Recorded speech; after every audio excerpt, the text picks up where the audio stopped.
사무엘상 7장과 8장 요 사이에는 많은 그러한 시간이 지나게 됩니다. 그래서 8장 1절에서 뭐라고 이야기하냐면 사무엘이 늙음에라고 하면서 이제 8장이 시작이 됩니다. 앞부분을 잠시 복습을 해보겠습니다. 미스바 성회를 하고 있죠. 그래서 회개하고 하나님 말씀을 드리려고 하는 그때에 블레셋이 쳐들어오게 됩니다. 사무엘상 7장 7절에 있는 말씀 보면 뭐라고 되어져 있냐면 이스라엘 자손이 미스바에 모였다 함을 블레셋 사람들이 듣고 그들의 방백들이 이스라엘 치러 올라온지라. 이스라엘 자손들이 듣고 블레셋 사람들을 두려워하여. 우리 8절은 우리 같이 한번 읽겠습니다. 시작.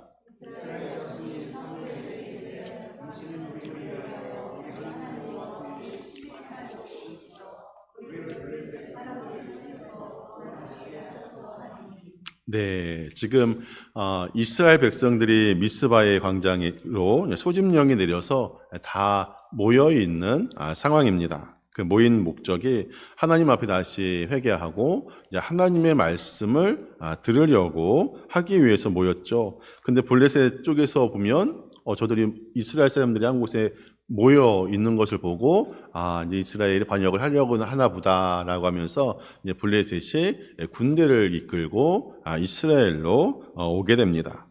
그러니까 지금 블레셋과의 전쟁, 그리고 또 하나는 미스바 광장에 모인 것, 이것이 어떠한 의미가 있는지, 하나님은 왜 회개하고 있는 백성들에게 또 왜 하필 이 전쟁을 맞닥뜨리게 했는지, 구약 성경 창세기를 보면 이스라엘 백성들이 있죠. 이스라엘 백성들이 어디에 모여 살았냐면 고센이라고 하는 곳에 모여 살게 됩니다. 이것은 목축하기도 참 좋고 땅이 아주 좋은 곳에 이스라엘 백성들이 정착을 하게 되어지죠. 근데 하나님의 인도하심에 따라서 이스라엘이 출애굽을 하게 됩니다. 출애굽을 하여서 홍해를 건너서 제일 먼저 맞닥뜨린 전쟁이 누구와의 전쟁이냐면 아말렉과의 전쟁을 하게 됩니다. 아말렉은 그 당시 신흥 강국으로 막 부상하고 있는 강대국이고, 그 다음에 이스라엘 백성들은 오합지졸이죠. 제대로 된 군사훈련을 받지 않고 종으로 노예로 또 힘들게 노역을 했던 오합지졸입니다. 하지만 하나님께서 홍해를 건넌 이스라엘 백성들을 암말렉이라고 하는 전쟁을 치르게 하신 그 이유가 있죠. 왜냐하면 우리가 하나님의 말씀대로 살려고 하다 보면 항상 우리 앞에 장애물이 오게 됩니다. 하지만 이 이스라엘 백성과 신흥 강국을 떠오는 이 아말렉과의 전쟁에서 결국 누가 이기냐면 이스라엘이 이기게 됩니다. 이거는 무엇을 이야기하냐면 하나님께서 그들의 삶을 지키고 그들의 삶을 인도하시겠다라고 하는 그런 선언적인 의미가 아말렉과의 전쟁에 있습니다. 지금 여기에서도 마찬가지이죠. 지금 이들이 금식하고 애통하고 하나님의 말씀을 듣고 물을 붓고 하나님 앞에 은혜를 구하고 있는데, 또 하나님의 말씀에 사무엘 선지자를 통하여서 말씀을 선포하고 있고 막 은혜를 받으려고 하는 이때에 전쟁을 하나님께서 일으키신 이유가 있습니다. 왜냐하면 아직 이스라엘 공동체가 블레셋 사람들의 가치와 그들의 종교와 문화 속에 찌들어서 어떠한 삶을 살아가고 있냐면 이중적인 삶을 살아갑니다.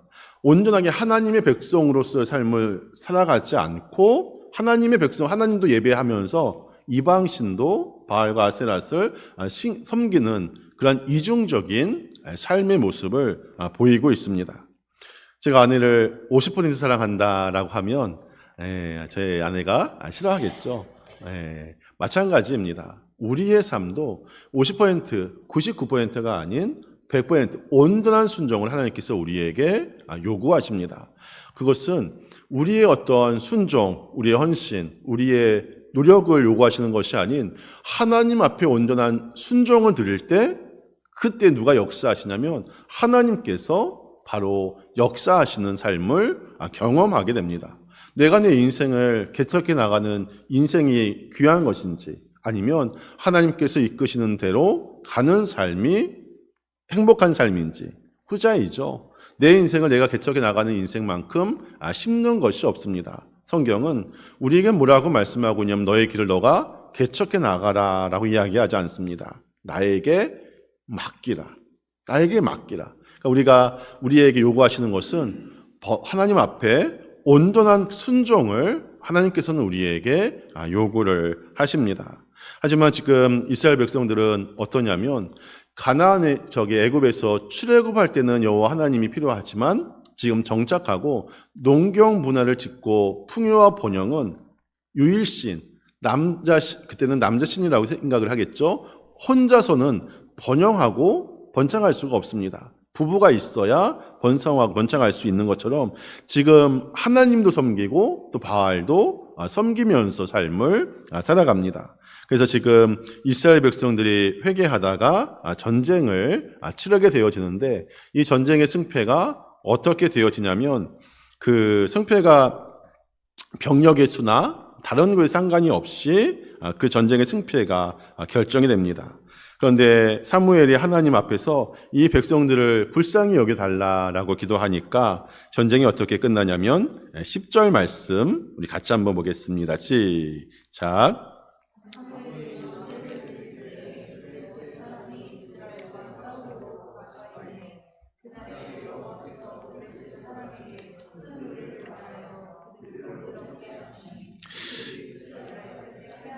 네, 지금 앞에 내용을 복습하고 있는 것입니다. 그래서 지금 전쟁의 승패가 외부의 어떤 그런 결정이 아닌 바로 하나님께서 하신 일이다. 그래서 가장 본질적인 삶의 문제에 하나님이 실질적으로 우리의 삶에 개입을 하시죠. 이것이 다른 말로 이야기하면 은혜이죠.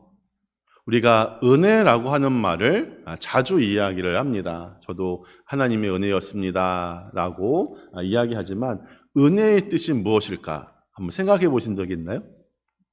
네, 맞습니다. 거저받은 것.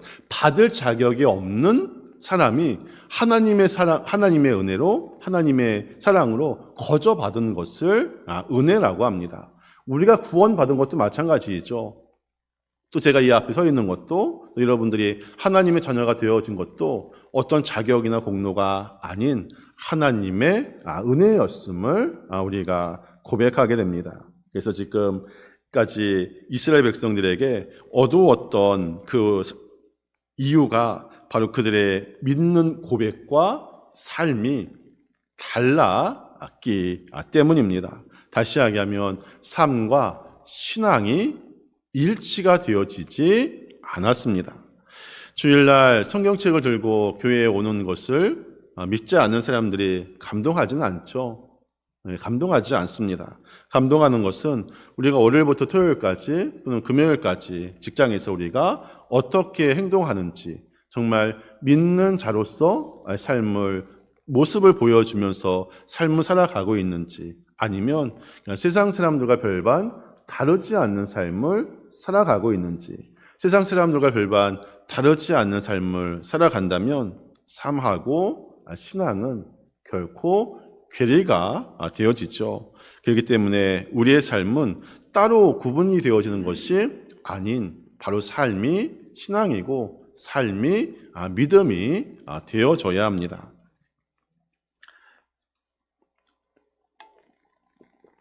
몇 년 전에 작년이었나요? 작년에 제주도로 휴가를 잠깐 갔다 온 적이 있습니다. 그 홈쇼핑에 보면 패키지로 하여서 20만 원에 이렇게 항공권, 뭐 식사, 뭐 모든 것이 다 무료여서 20만 원을 주고 저희 아내하고 휴가를 갔다 왔습니다. 휴가를 가면 홀가분합니다. 일단은 새벽 예배 인도도 안 해도 되고 또 수요일 날 설교 부담도 없고 그러니까 항상 설교 부담이 있습니다. 있는데 휴가 때는 그것이 없고 좀 편안하게 지내자라고 하여서 가서 제주 공항에 내렸는데 가이드가 오더라고요. 가이드가 와서 숙소하고 또 내일 일정에 대해서 이야기를 해주더라고요.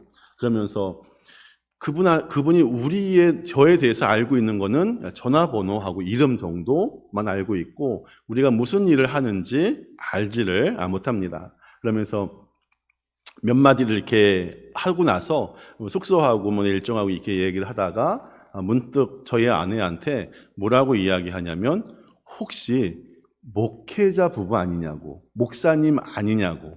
그래서 전 얼굴이 빨개졌죠.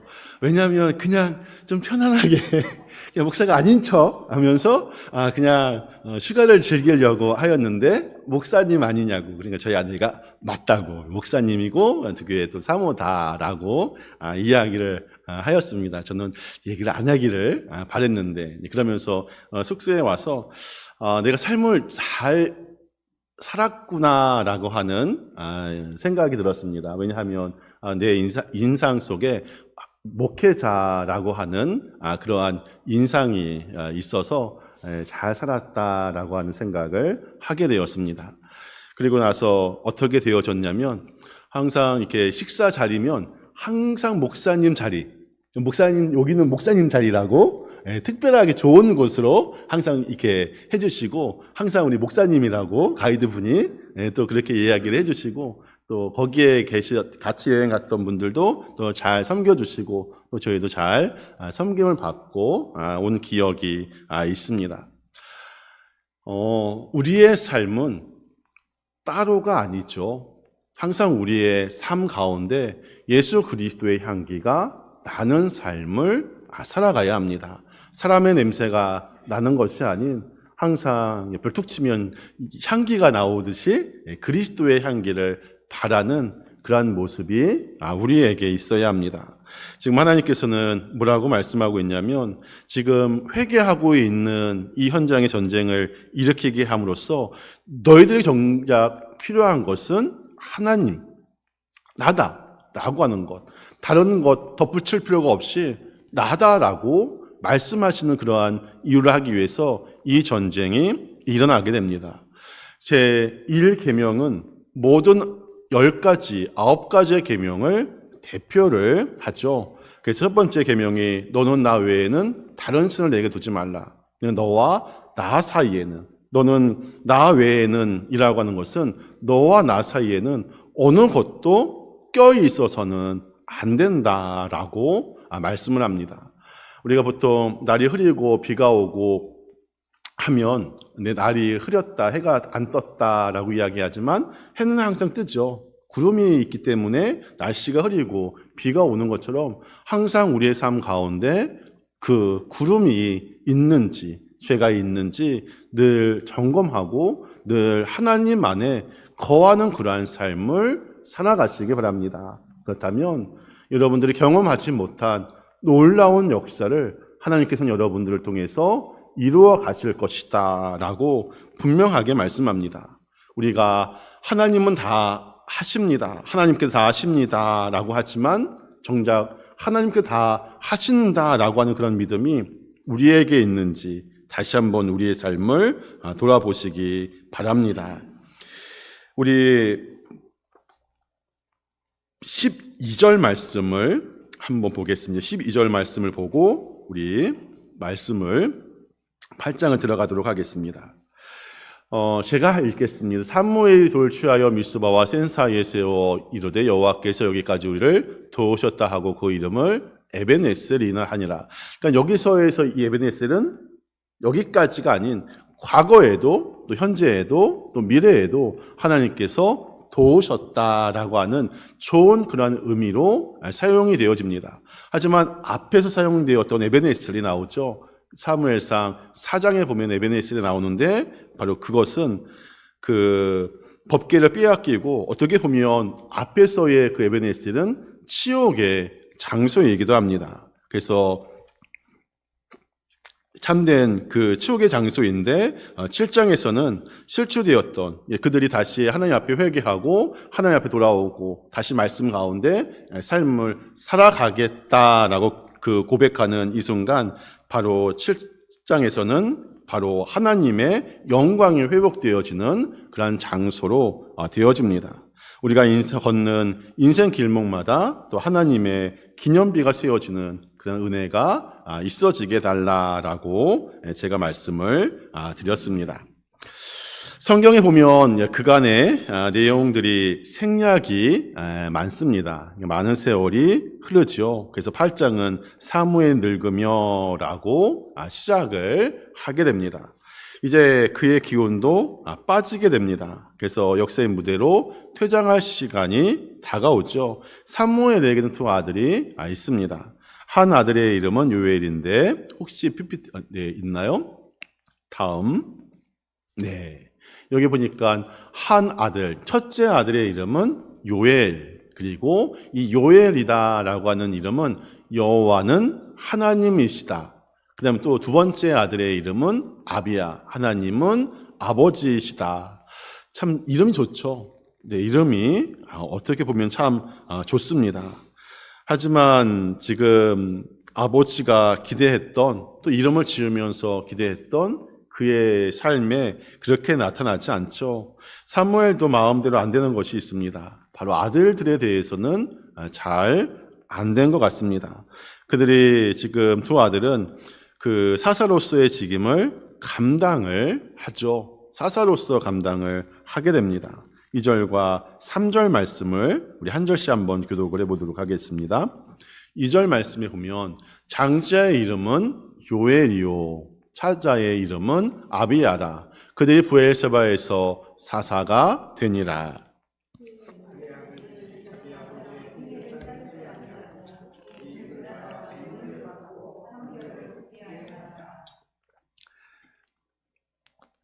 뇌물을 받는 행위는 율법에서 큰 죄로 분명하게 명시를 하고 있습니다. 뇌물을 받고 판결을 굳게 한다라고 하는 것은 공동체의 질서를 해치는 일이고 또 이런 죄는 굉장히 엄하게 다스려야 한다라고 말씀하고 있습니다.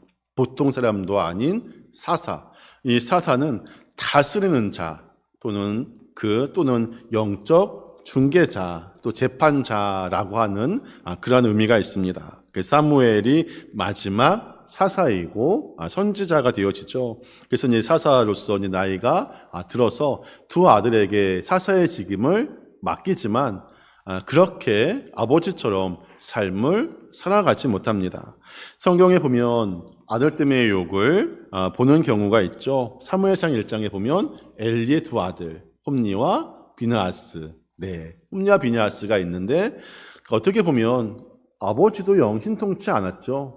신통치 않은 아버지의 신통치 않은 자식이 나왔다라고 하는 것은 뭐 그럴 수 있다라고 생각을 하지만 사무엘은 그렇지 않죠. 정말 선지자로서 또 마지막 사서로서 하나님 앞에 올바로 서는 삶을 살았지만 그의 두 아들 바로 요엘과 아비야는 그렇게 아버지 뜻을 따라서 살아가지 못합니다. 아들들의 경우를 보면 참 마음이 아프죠.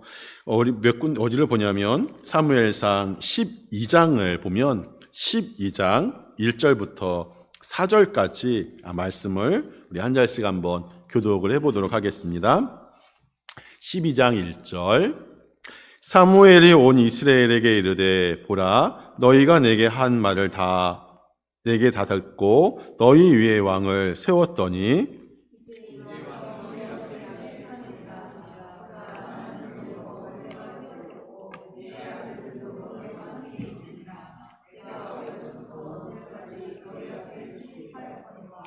내가 여기 있나니 여호와 앞과 그의 기름 부음을 받은 자 앞에서 내게 대하여 증언하라. 내가 누구의 소를 빼앗았느냐, 누구의 나귀를 빼앗았느냐, 누구를 속였느냐, 누구를 압자하였느냐, 내 눈을 흐리게 하는 뇌물을 누구의 손에서 받았느냐, 그리하면 내가 그것을 너희에게 갚으리라 하니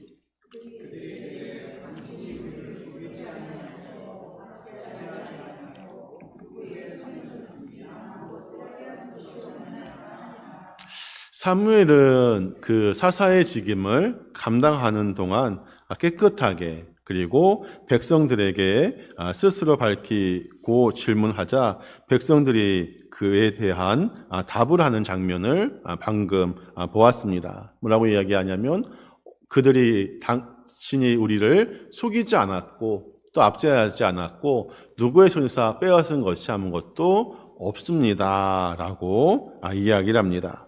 하지만 이 사무엘은 깨끗하게 살았지만 불행하게도 그의 아들들은 아버지의 삶을 따르지 않습니다. 아들들의 이름은 참 좋죠. 요엘, 아비야. 여호와는 하나님이시고 하나님은 아버지시다라고 하는 이름의 뜻은 좋지만 그렇게 삶을 살아가지 못합니다. 근데 이것을 빌미로 이스라엘 백성들은 엄청난 것을 사무엘에게 요구를 합니다. 사무엘상 8장 4절과 5절에 있는 말씀도 한번 교독을 해보겠습니다. 어떤 엄청난 일을 이야기하는지. 4절은 제가, 5절은 여러분이 이스라엘 모든 장로가 모여 라마에 있는 사무엘에게 나아가서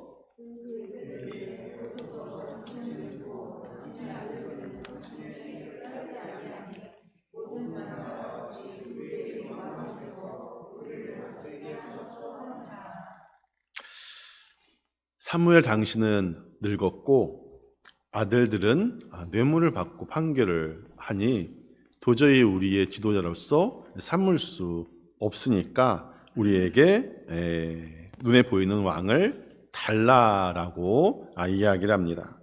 어떻게 보면 반역에 가깝죠. 그 당시 이스라엘 백성들에게도 왕이 하나님이신데 하나님으로 인정을 하지 않죠. 사사기 맨 마지막 절에 뭐라고 하면서 쓴을 맺냐면 그때에 이스라엘의 왕이 없으므로 자기 소견에 옳은 대로 행하였더라. 그러니까 여기서 보면 하나님이 왕이었음에도 불구하고 하나님을 왕으로 인정하지 않게 됩니다. 그런데 백성들의 이 요구 속에는 무엇이 있냐면 바로 지금 사무엘이 늙었고 지금 그 사무엘의 두 아들이 지금 뇌물을 받아서 지금 왕을 요구하는 것처럼 보일 수 있습니다.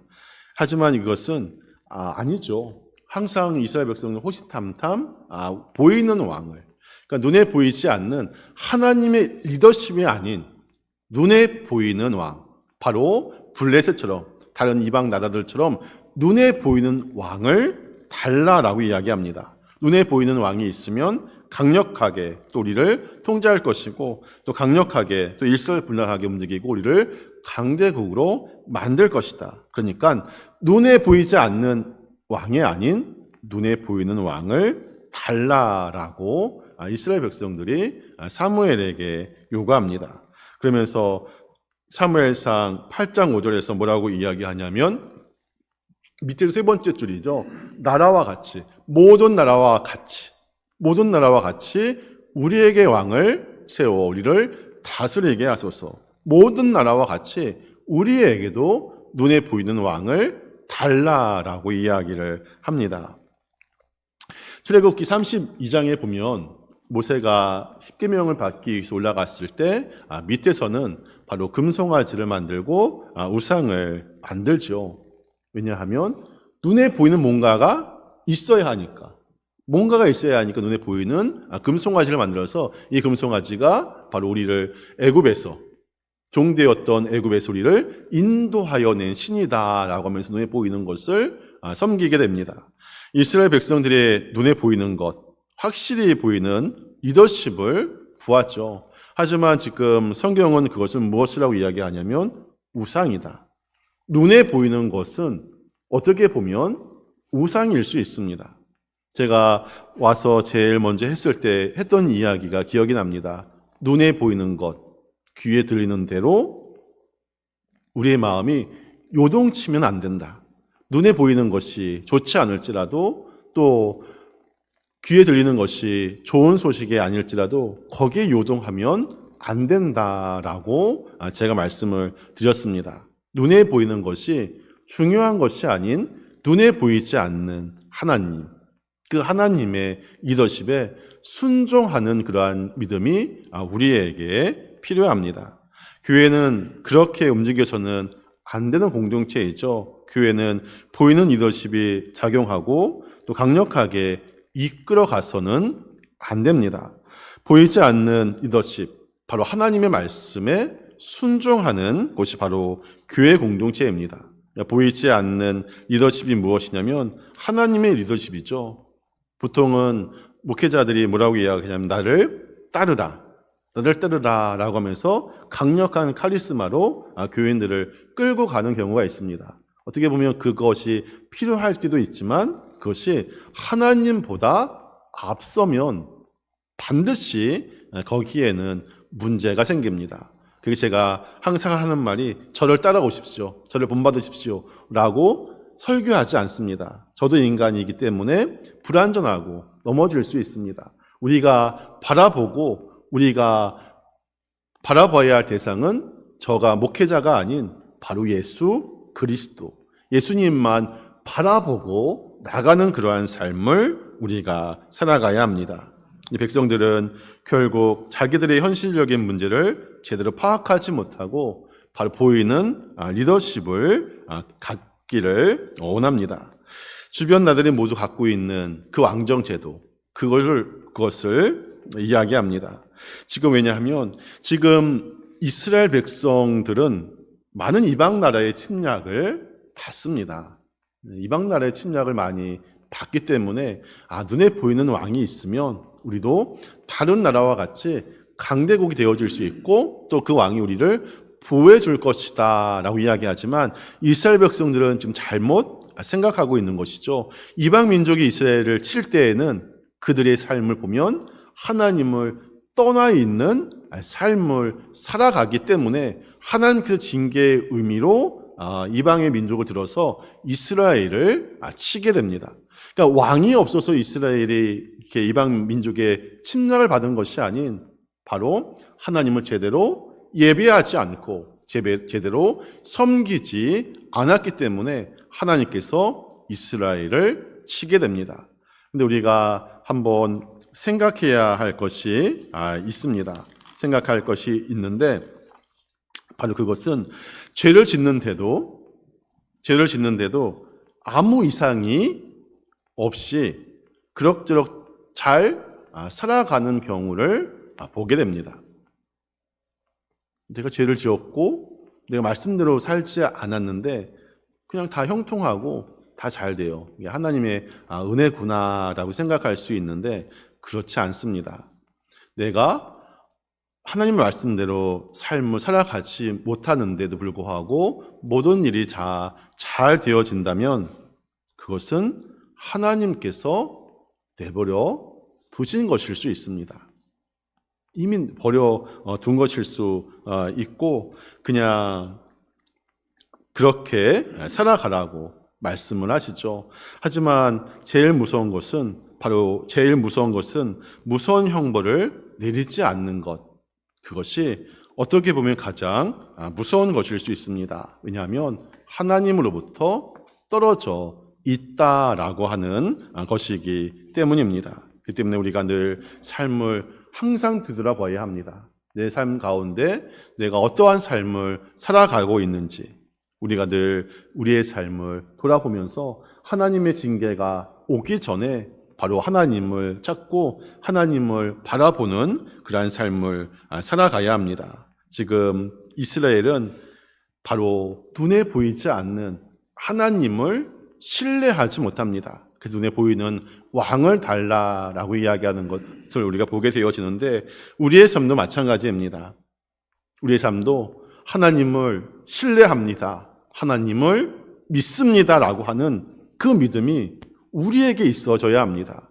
눈에 보이는 것이 휘둘리고 귀에 들리는 것이 휘둘리고 상황에 휘둘리고 문제에 휘둘리는 것이 아닌 모든 것을 이끌고 모든 것을 선하게 바꿔주시겠다라고 우리에게 분명하게 말씀하고 있습니다. 오늘도 믿음으로 승리하는 그러한 삶을 살아가시기를 주님의 이름으로 축원을 드립니다.